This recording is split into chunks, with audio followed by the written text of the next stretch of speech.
Hi, Sean Still, and in this video we're going to be talking about the velocity report and how it can be used in sprint planning. So we're going to navigate to our test project, and I just want to say that I actually have done a bunch of test sprints so that we'll have something to look at. So we go to report. Once we get into our project, we go to reports, and once we get into reports, then we can go to our velocity chart. And what this is telling us is it's representing in bar graph form what the team committed to at the beginning of the sprint and versus what they delivered at the end of the sprint. Um, so there's a couple key things that we can look at and we can get some information on. All right. If I am a Scrum Master and I am looking at this, one thing jumps out at me, and that is that the team uh, consistently overcommits itself and rarely delivers on what it actually committed to. So the committed is represented by these gray charts. In this first sprint, you can actually see that they over delivered, but in the following sprints, they under delivered. They committed to more stories than they delivered, and they do that fairly consistently. It's only on the last sprint where they actually deliver everything that they committed to. This is fairly common within teams, and it's something that I highly encourage Scrum Masters to really take control of. Teams are generally over optimistic. They are trying to deliver as much as they possibly can, but sometimes you have to have a neutral party, such as a Scrum Master, that can really hold the mirror up to the team and say, hey, look, all right, I know that you really want to deliver all this, but this is actually um, what you will, chances are you will deliver at the end of the sprint. And be kind of that reality check for the team. Um,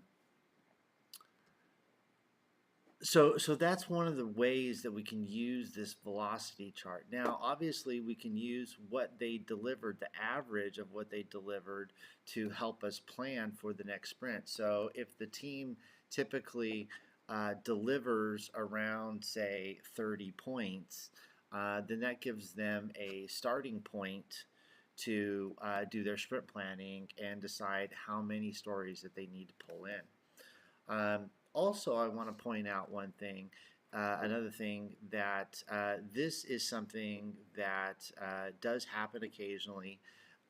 If you look at this, you would think that this is really bad.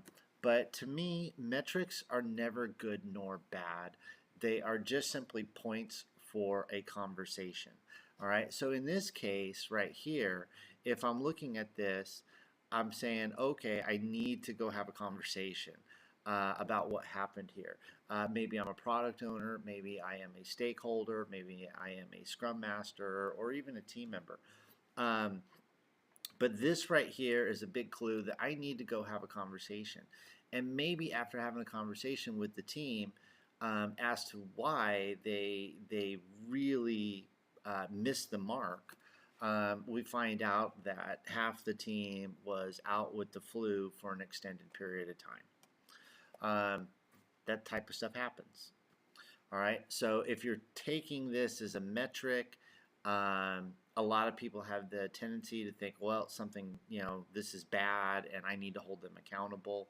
No, metrics are never good nor bad. They are just simply points for conversation. So if you do see something like this that is alarming, don't take it as something negative. Just simply go have the conversation. Um, the other one I want to talk about is this scenario right here where the team made a commitment and delivered all those stories. That's great. We certainly love to see that. That is absolute ideal. But in a good mature team, they are going to be constantly pushing themselves. They are going to constantly strive to do a little bit more. A good product owner, a good scrum master are all going to encourage that behavior. Um, And if a team is doing that, then this will not be the scenario that you'll come across always. You will get times where they commit to a little bit more, but actually deliver a little bit less. They tried to stretch themselves, but they failed. All right, that's okay. Nothing wrong with that. Nothing wrong with that. They tried. Okay, and then there are going to be other sprints where they made a commitment and then they over delivered. So over delivering and under delivering and then hitting 100% delivery, um, that's kind of the ideal that we're really looking for. What we don't want to see is the patterns such as overcommitting like we see in this one.